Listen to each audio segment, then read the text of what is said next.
வரன் தேடுறது கடையில் போய் பொருள் வாங்குற மாதிரி கிடையாதுங்க. பொண்ணும் பையனோட எக்ஸ்பெக்டேஷனை புரிஞ்சிக்கவே முடியல. அதுக்காகத்தான் என் தலைமையில் இயங்குகிற எக்ஸ்க்ளூசிவ் மேட்ரிமோனியில் பதிவு பண்ணுங்கன்னு சொல்கிறேன். நீங்கள் நினைக்கிற மாதிரி ஒரு நல்ல வரன் கட்டாயமாக அமையும். தாத்தா வந்து எங்க அப்பாவை கன்வின்ஸ் பண்ணாரு. அதுக்காக இத தடை போடுவேன். இந்த மாதிரி ஒரு நல்ல பையன் கிடைக்கும். அதுதான் சொல்லுங்க. அது ஒரு லவ் அங்கதான் இருக்கு. அவ தாத்தாட்ட போய் பொண்ணு கேட்க போனேன். ஆமா, அம்மா பாட்ட எல்லாம் சொல்லிட்டு போனேன். கிடையாது, இல்ல சொன்னாலும் விட மாட்டேன். இல்ல எந்த தைரியத்துல கேட்டல, ஏன்னா உங்களுக்கு இப்போ படிச்சிட்டு பகவான்.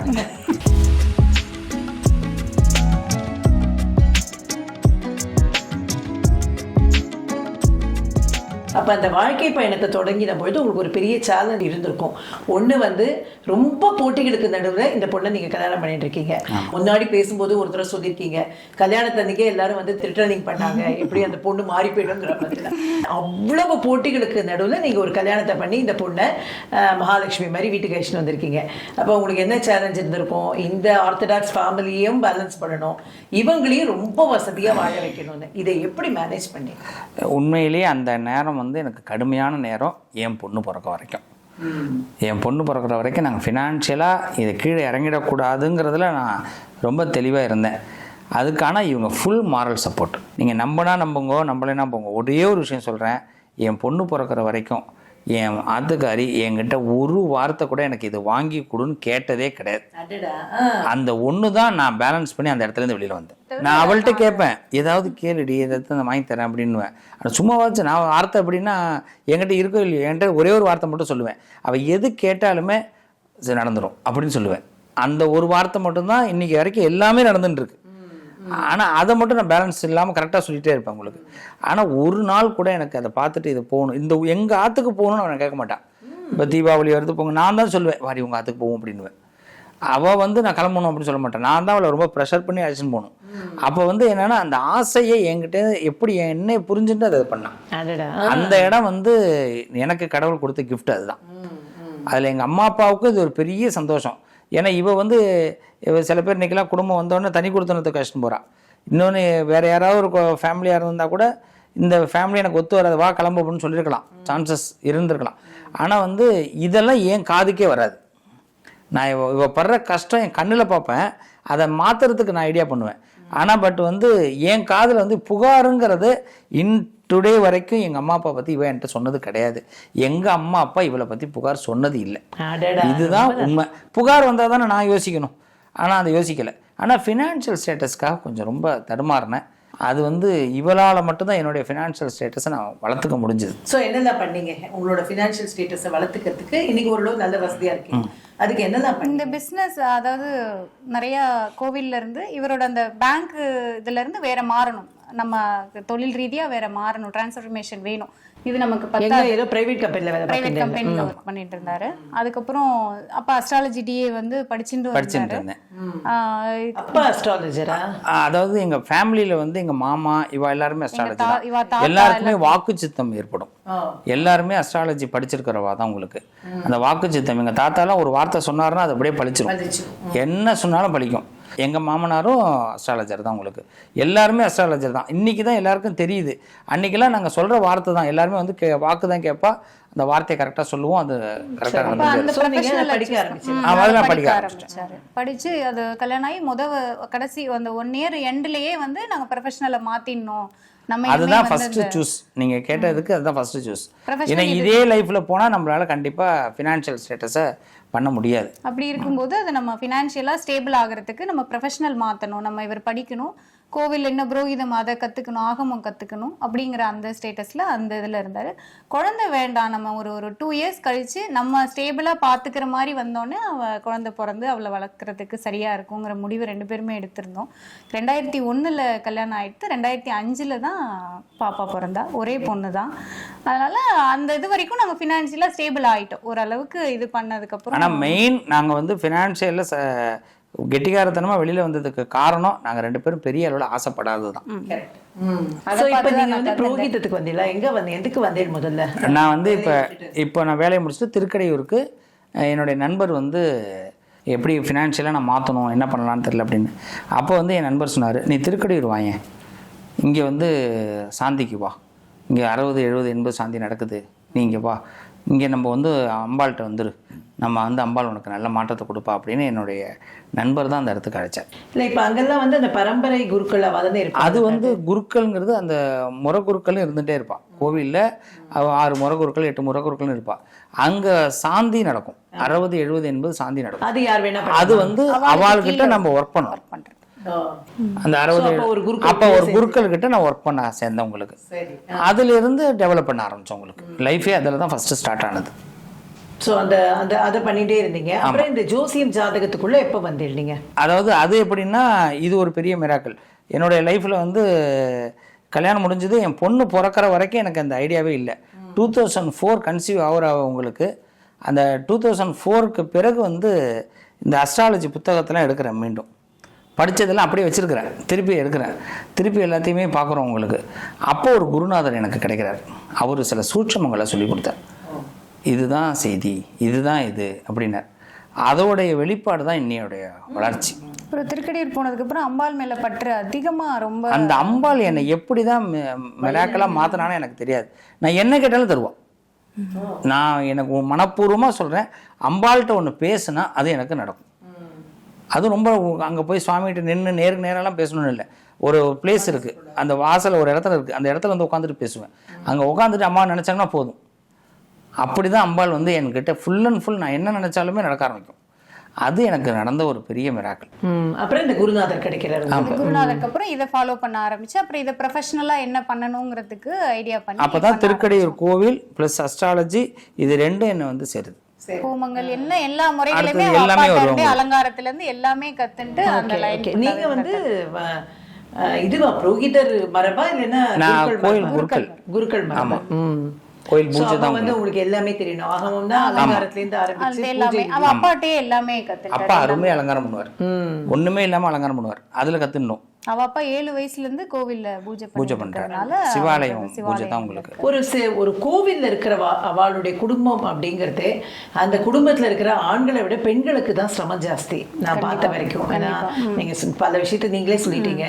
நெய்வேத்தியம் பண்றதுலேருந்து தொடங்கி மடி ஆச்சாரத்துலேருந்து தொடங்கி வரவாளை கவனிக்கிறதுலேருந்து தொடங்கி எஸ்பெஷலி இந்த சாந்தி பண்றாள் அவளை கவனிக்கிறதுலேருந்து தொடங்கி இது வந்து ரொம்ப பெரிய சேலஞ்சா இருக்கும்.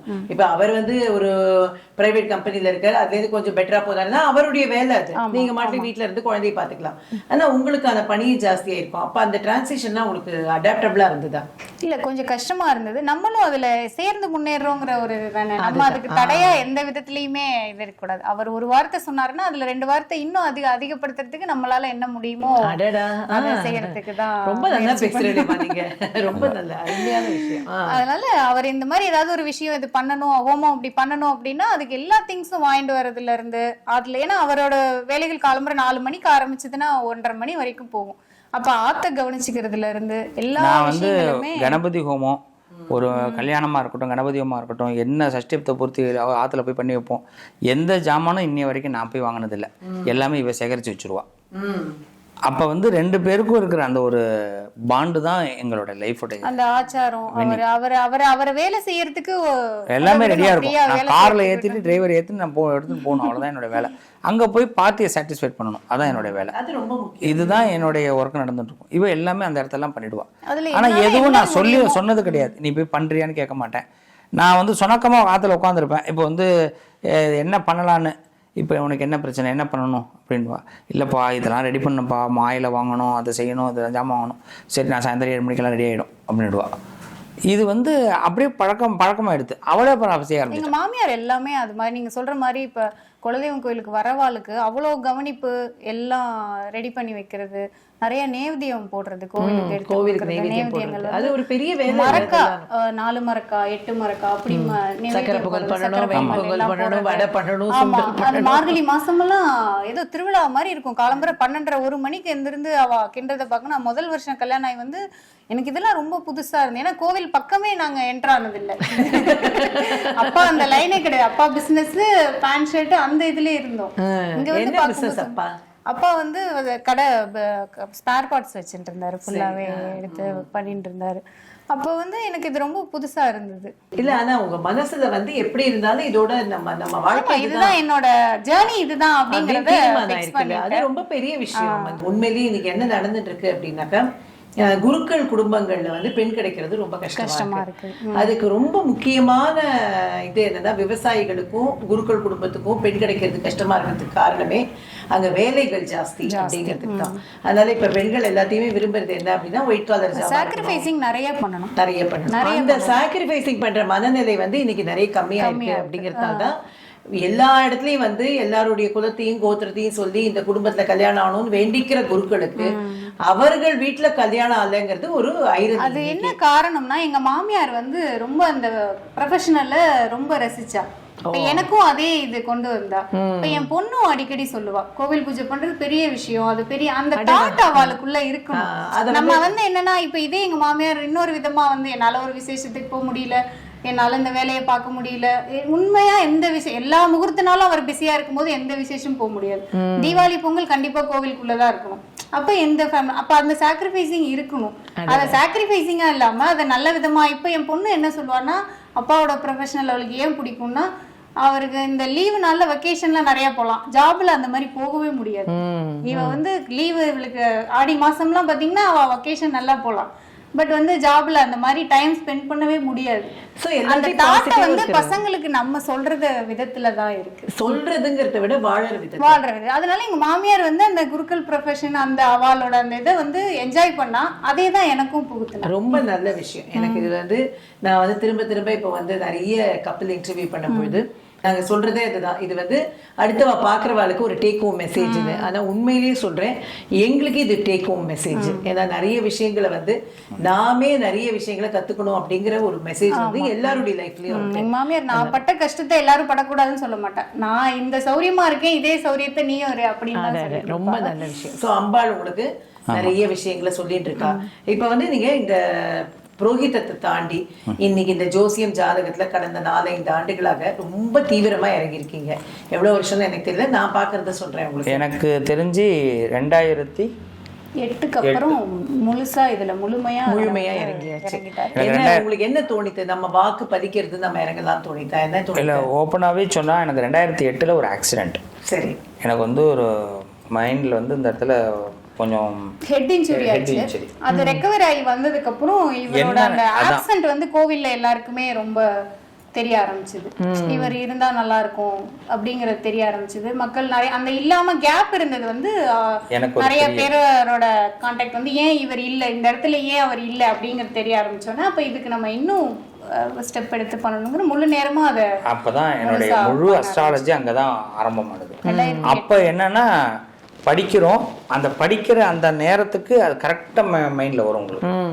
அதாவது ஜோதிடத்தை பொறுத்த வரைக்குமே என்னென்னா எல்லாருக்குமே தீர்வு இருக்குது. தீர்வு இல்லாத எல்லா பிரச்சனைகளுக்கும் தீர்வு இருக்குது. ஒரு டாக்டர்கிட்ட போகிறோம், டாக்டர் போனால் அந்த ப்ராப்ளத்துக்கு தீர்வு பண்ணுறதுக்கு தான் அவர் இருக்கார். ஒரு வக்கீல்கிட்ட போனால் தீர்வு பண்ணுறதுக்கு தான் இருக்கார். அதேமாதிரி அஸ்ட்ராலஜிலையும் பார்த்தீங்கன்னா நம்ம உள்ளே வந்துட்டு நம்மள்கிட்ட தீர்வு பண்ணி கொடுக்கணும். அது அவள்கிட்டே திருப்பி நம்ம வந்து இல்லை இது உனக்கு இந்த கிரகம் அப்படி இருக்கிறதுனால கஷ்டப்படுவேன் அப்படின்றது கிடையாது. இந்த கஷ்டத்தை மாறப்போற அதான் இப்போ என்கிட்ட வந்துட்டேன். படிப்புக்கு அப்புறம் ஆராய்ச்சியா அதை ஆரம்பிச்சு அந்த இதை வந்து நான் மக்களாக சந்திக்க ஆரம்பிச்சேன். அவன் மனசை முதல்ல தெரிஞ்சுக்கிட்டேன். ஏன் இப்போ ஒருத்தவளுக்கு இந்த பிரச்சனைனா ஏன் இந்த பிரச்சனை வந்தது அப்படின்னு நம்ம அந்த ஜாதகத்தில் நம்ம போட்டு பார்ப்போம். இந்த நேரம் என்ன தசை, என்ன புத்தி நடக்குது, இப்போ இவ்வாத்துல ஏன் இந்த ப்ராப்ளம் வந்தது கண்டுபிடிக்கும் போது அந்த அஸ்ட்ராலஜி எனக்குள்ளே ரொம்ப நைட்டு தூக்கத்தை விடாது. அது சிந்தனையே அதில் இருக்கும். இவ்வாத்துல ஏன் இது நடந்தது, இவ்வாத்துக்கு ஏன் இப்படி போனா, இந்த இடத்துல என்ன, அப்போதான் நான் சர்ச் பண்ண ஆரம்பிக்கிறேன். அது எனக்கு அம்பாள் அந்த இடத்துல எனக்கு ஒரு பெரிய அந்த ஆக்சிடென்ட்க்கு மனசுல பதில் வந்துருமா உங்களுக்கு? உடனே வரும். இந்த குடும்பத்துக்கு இந்த பிரச்சனை ஏன் கண்டிப்பா வரும். ஆனா இது வந்து முன்னாடி வந்து பிளான் பண்ணிட்டுலாம் வரவே வராது.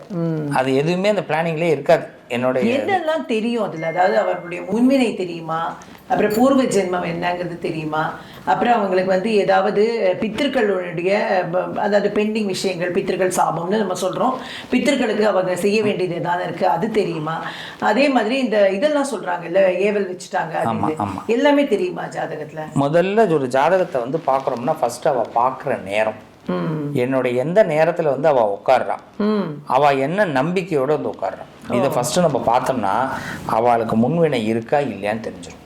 ஆனா முன்னுடைய முன்வினையினாலதான் இங்க வந்து உட்கார்றேங்கிறது என்னுடைய வார்த்தை. ஒருத்தவங்களுக்கு ஒரு விடை கிடைக்கணும்னா மட்டும்தான் இங்க வந்து உட்கார முடியும். விடையை திருப்பி குழப்பறதுக்கு இங்க வர வேண்டிய அவசியமே வர விட மாட்டார் சுவாமி. அப்போ ஜோதிடத்தை பொறுத்த வரைக்கும் அந்த முன்வினை முதல்ல தெரிஞ்சிடும். ரெண்டாவது கர்மா. அவள் என்ன கர்மா, என்ன பேஸ், என்ன நடத்தினா, நான் என்ன பாவம் பண்ணேன், என்ன புண்ணியம் பண்ணேன். இந்த பாவமும் புண்ணியமும் என்னால் மட்டுமே நடந்தது. இது வந்து சுவாமியோ கிரகங்களோ காரணமே கிடையாது. என்ன மனசில் ஏதோ ஒரு விஷயத்தை ஆசைப்பட்டேன், அதுதான் எனக்கு இவ்வளோ தூரம் பெரிய பிரச்சனை. ஏதோ ஒரு விஷயத்தை நான் வேண்டான்னு ஒதுக்குனேன், அதுதான் எனக்கு இவ்வளோ தூரம் நல்லது. இந்த ரெண்டுமே என் மனசு முன்ஜென்ம கர்மாக்களும் தெரியுமா? ஆமா, இதை பார்த்த உடனே தெரியும். அந்த ஜோதிடமே அதான். அதை நான் எப்பயுமே சொல்லுவேன், என்கிட்ட நீங்கள் ஜாதகம் பார்க்க வரும்பொழுது நீங்கள் யாரும் மறந்துட்டு வாங்க. உங்களுக்கு என்ன பெரிய ஆளாக வேணாலும் நீங்கள் இருக்கலாம். அப்படி நினச்சி வந்து உட்காந்திங்கன்னா எதுவுமே உங்களுக்கு எனக்கு கனெக்டிங்கே ஆகாது. இவரை நம்புகிறோம், நான் ஒரு கேள்விக்காக வந்திருக்கிறேன், இந்த கேள்வி இவர் பதில் சொல்வார் அப்படி நம்பிங்க உட்காந்திங்கன்னா இந்த பிராப்த கர்மான்னு சொல்லுவார், உடனடியே வேலை செய்யும். நீ வந்திருக்க இந்த பிராப்தம் உனக்கு பகவான் அதை அனுகிரகம் பண்ணுவார். நம்ம காஞ்சி மகா பெரியவாளை வந்து இருக்கும்போது நம்ம காஞ்சிபுரம் அவரை பார்க்க போவாள். சில பேர் போகிற வழியில் அவரை பார்த்துட்டு போகணும்னு நினைப்பான். இந்த போகிற வழியில் பார்க்க போகிறவங்கிறதுக்கும் வாங்கிட்டு அப்படியே பெரியவாளை பார்த்துட்டு வருவோங்கிறவாளுக்கும் ஒரு மாற்றம் இருக்கும். இவரை பார்க்க போகணுங்கிற வாழ்க்கை ரொம்ப கடுமையான சோதனை இருக்கும். ஆனால் பார்த்த பிறகு இவாளுக்கு தான் பெரிய ப்ளஸ் இருக்கும். கரெக்ட்.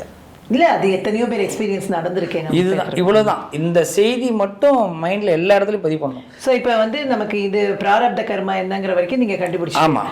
என்ன கடன்கிறது என்ன? பித்தூர் கடன் அப்படிங்கிறது ரொம்ப சிம்பிளாக சொல்ல போனால், நம்ம அப்பா நம்ம தாத்தா என்ன பாவம் பண்ணியிருக்கிறோம், அந்த பாவம் நம்மளை சேரும். இவ்வளோதான் பித்தூர் கடன். நம்ம பித்தூர் கடன்னா எல்லாருமே என்ன நினைக்கிறான்னா, சார்த காரியங்கள் செய்யலைன்னா பித்தூர் கடன், இறந்த வாழ்க்கை ஒன்று பண்ணலைன்னா பித்தூர் கடன் சொல்கிறான். அது அப்படி வரவே வராது.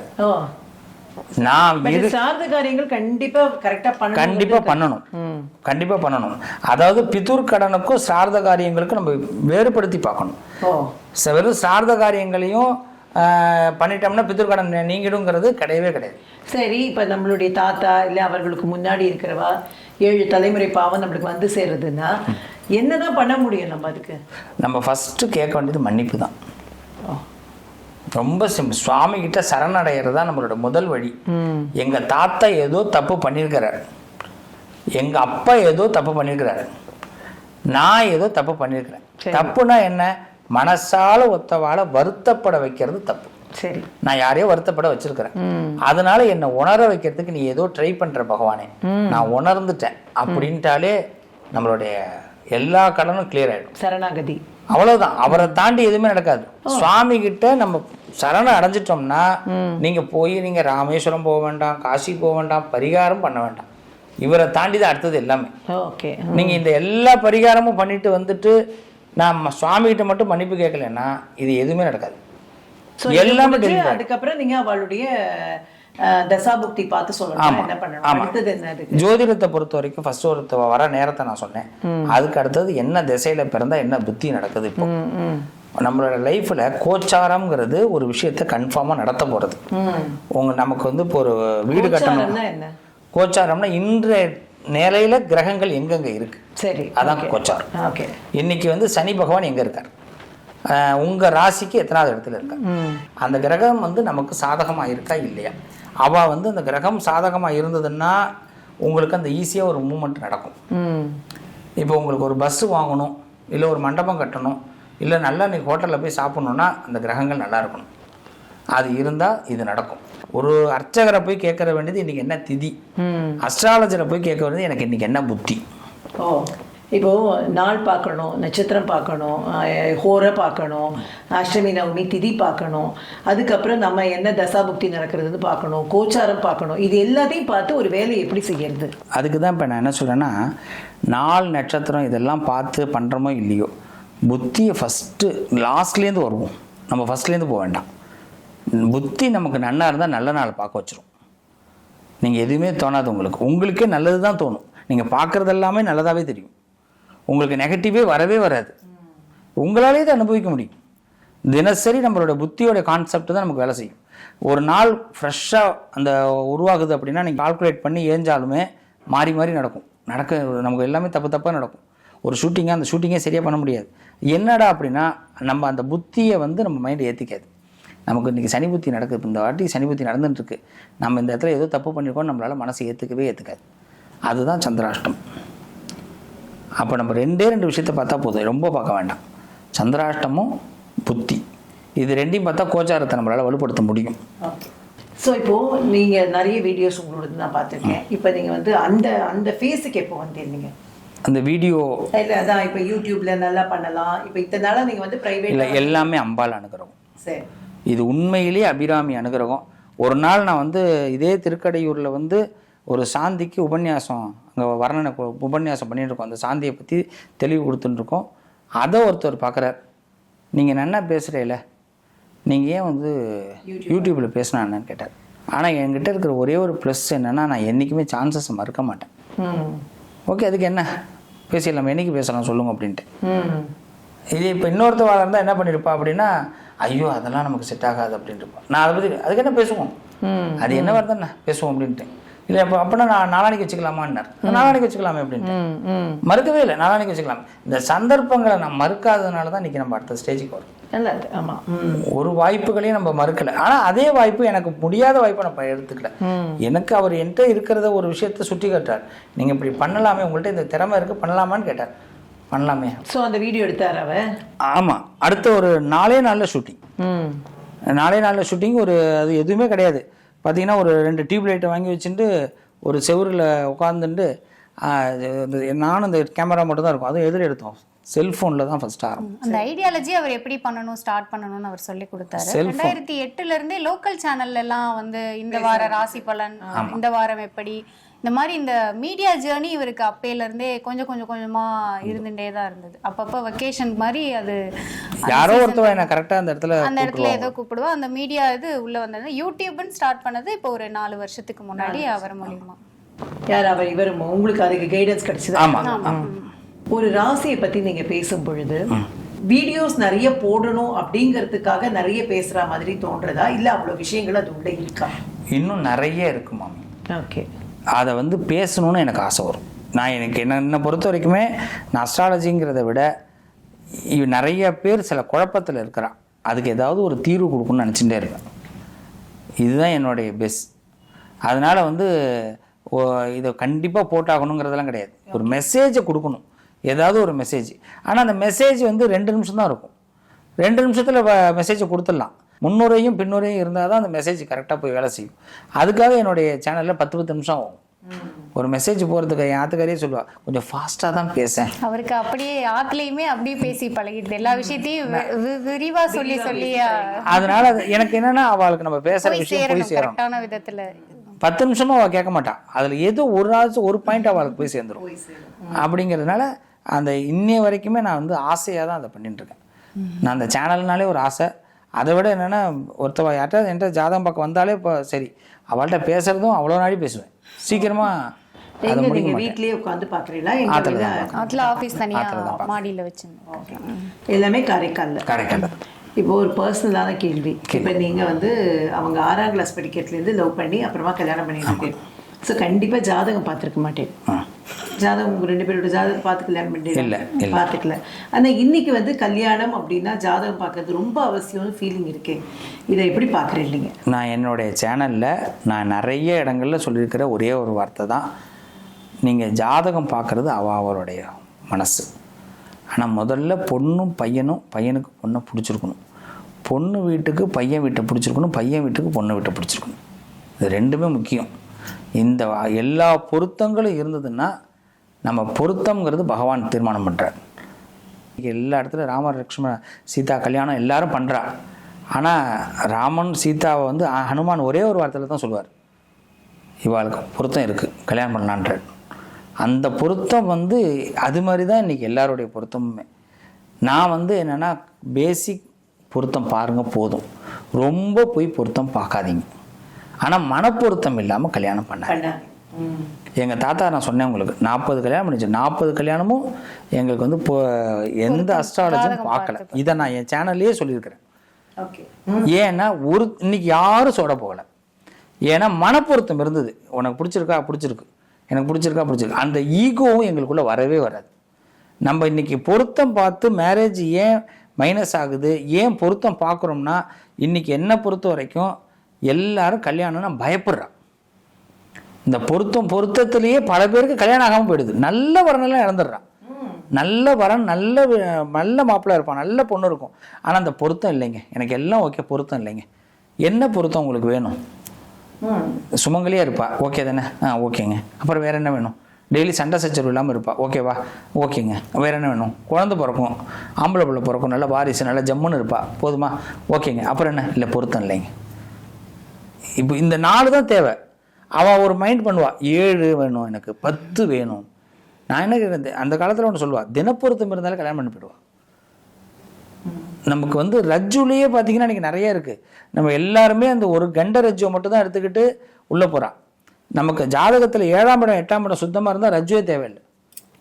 ஸோ டீப்பான நாலேஜ் கிடையாது அது உள்ள. அது வந்து என்னென்னா எல்லாருமே மேம்போக்காக நிறைய விஷயத்த பார்த்துட்டு அந்த பொருத்தம் பார்த்து தான் கல்யாணம் பண்ணுங்கிறதுலையே இன்றைக்கி கல்யாண லைஃப் நல்லா இல்லை. என்னை பொறுத்த வரைக்கும் பொருத்தம் பார்க்கலாமா வேண்டாமா அப்படின்னா உண்மையிலே ஒரு ஜோதிடத்தை எடுத்துகிட்டு போய் இவாளுக்கு ஓகே பண்ணலாமான்னு கேட்கணும். வேறு எதுவும் பெரிய அளவில் கிடையாது. எங்களுக்கு ரொம்ப பொருந்தி இருக்குது, மனசு பொருத்தம் இருக்குது, ஓகேவானா தாராளமாக பண்ணலாம். ரொம்ப நல்ல விஷயம். இது வந்து ரொம்ப டீப்பாக கண்டிப்பாக போகாதீங்க. முக்கியமான செய்தி இது. ஏன்னா கல்யாண மாலை சேனலுக்கு ரொம்ப ரொம்ப முக்கியமான செய்தி.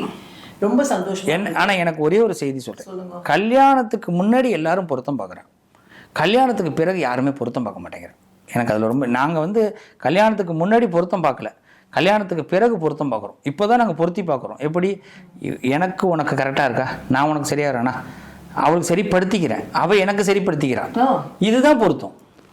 நீங்கள் சொல்கிறது வந்து செயல்கள் ரீதியாக. ஆமாம், பொருத்திக்கிறோம். எனக்கும் அவளுக்கும். அவள் என்ன பண்ணுறா, அவங்களுக்கு ஜாதகம் பார்க்கறது இல்லை. இல்லை, இதுதான் உண்மை. நீங்கள் வந்து இன்னும் வந்து இப்போ சில பேர் என்ன பண்ணுறான்னா, ஒரு குழந்தை கல்யாணம் பண்ணி வரா, அவள் ஆற்றுல ஒரு வண்டி ஆக்சிடென்ட் ஆகிடும். ஒருத்தி வந்தால் என் வீட்டில் ஆக்சிடென்ட் ஆகிடுத்துன்னு, இது ஒரு பெரிய இஷ்யூவாக 15 வருஷம் பேசுவாள், 20 வருஷம் பேசுவாள். அவளுக்கு அதுக்கு சம்மந்தமே கிடையாது. நீ வரலைனாலும் அங்கே ஆக்சிடென்ட் ஆகிருக்கும். என்றைக்குமே ஏன் குறைய நான் தான் காரணம், நான் தான் மாற்றிக்கணும் அப்படி நினைக்கிற வரைக்கும் அந்த எண்ணம் வந்தால் மட்டும்தான் நல்லது நடக்கும். இது இவ தான் காரணம். இந்த பொருத்தம்ங்கிறதே அதான்.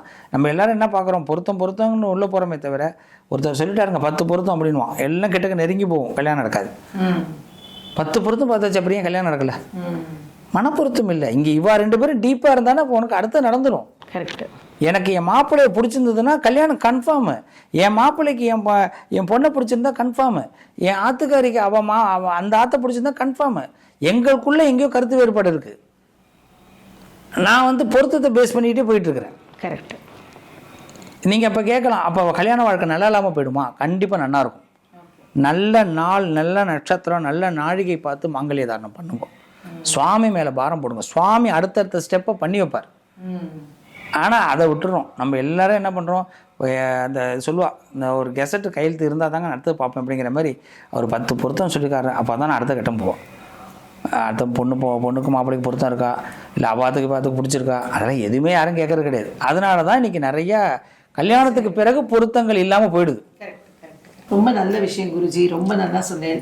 முக்கியமாக மஞ்சு, உங்கள் லைஃப் வந்து எனக்கு ரொம்ப இன்ட்ரெஸ்டிங்காக இருக்குது. ஏன்னா வந்து ஒரு நல்ல சொஃபிஸ்டிகேட்டட் லைஃப் ஸ்டைல்லேருந்து வந்து அந்த அந்யோன்யத்துக்காகவும் அந்த அன்புக்காகவும் நீங்கள் வந்து உங்கள் லைஃப் ஸ்டைலை மாற்றின்றது, இதுதான் எனக்கு எல்லாருக்குமான ஒரு மெசேஜாக இருக்கக்கூடிய வாய்ப்பு. இது மாதிரி நிறைய தம்பதிகள் இருக்காங்க. அவர்கள் வந்து அவர்களுடைய வாழ்க்கையெல்லாம் வெளியில் தெரியறது இல்லையே தவிர தன்னுடைய குடும்பத்துக்காக எல்லாவற்றையும் மாற்றிக்கொண்டு அவங்க வந்து வாழறது. அதனால வந்து அவங்க ஒன்றும் பெருசாக இழக்கலை, அவங்களும் அதில் எவால்வ் ஆகி ரொம்ப சந்தோஷமாக இருக்காங்க. இல்லை, எனக்கு என்னென்னா, நான் ஒரு விஷயத்த மட்டும் பதிவு பண்ணுறேன். எனக்கு வந்து நிறைய என் ஆத்துக்காரி எனக்கு கற்றுக் கொடுத்துருக்கான். இன்னைய வரைக்குமே என் லைஃப்பில் டோட்டலி என் பேக்கில் வந்துகிட்டே இருக்கான். ஆனால் ஃப்ரெண்டுக்கு போல என்னை பின்னாடியிலேருந்து இயக்கிக்கிட்டே இருக்கிறான். ஒரு பாட்டிலை திறக்கணும், ஒரு பாட்டில் எடுத்து திறக்கிறோம் அப்படின்னா, நான் தடுமாறுறேன் அப்படின்னா, அப்போ சொல்லுவா, அந்த பாட்டில் பிடி அப்படின்வா, இப்படி மேலே திறந்துடுவோம். 2 பேர் சேர்ந்தால் தான் ஈஸியாக திறக்க முடியும். அந்த ஒரு ஈஸி மூமெண்ட்டை எனக்கு மைண்டில் ஏற்றிடுவோம். அதுமாதிரி எல்லா விஷயத்துலையுமே என்னை பொறுத்த வரைக்கும் அவள் தான் என்னை ஃபுல்லாக இயக்கிறது. ஆனால் அதுதான் எனக்கு அவளுக்கு ரொம்ப பிடிச்சிருக்கு. இன்னமும் அந்த லவ் அதிகமாக போகிறதுக்கு காரணமே அதுதான். ரொம்ப சந்தோஷம். நீங்கள் 2 பேரும் இதே அந்யோன்யத்தோட, இதே அன்போட, இதே காதலோட, இதே ஆரோக்கியத்தோட, இதே சமூக அக்கறையோட உங்களுடைய வாழ்க்கை பயணம் அப்படியே தொடரணும்னு அன்னை அபிராமியை வேண்டிக்கிறேன். உங்கள் பெண்ணுடைய வாழ்க்கை மிகச்சிறப்பாக இருக்கணும்னு அம்பாளை வேண்டிக்கிறேன். ரொம்ப சந்தோஷம் நீங்கள் 2 பேரும் வந்து இந்த நிகழ்ச்சியில் ரொம்ப ஜாலியாக இருந்தது. எனக்குமே இதை ரொம்ப என்ஜாய் பண்ணி நான் பண்ணேன். நன்றி. நன்றிம்மா, சந்தோஷம். வரன் தேடுறீங்களா? பொருத்தமான வரன்களின் விவரங்களை உடனே பெற்றுக்கொள்ளுங்கள். கால் கல்யாண மாலை 9840891300 அல்லது 9840891500.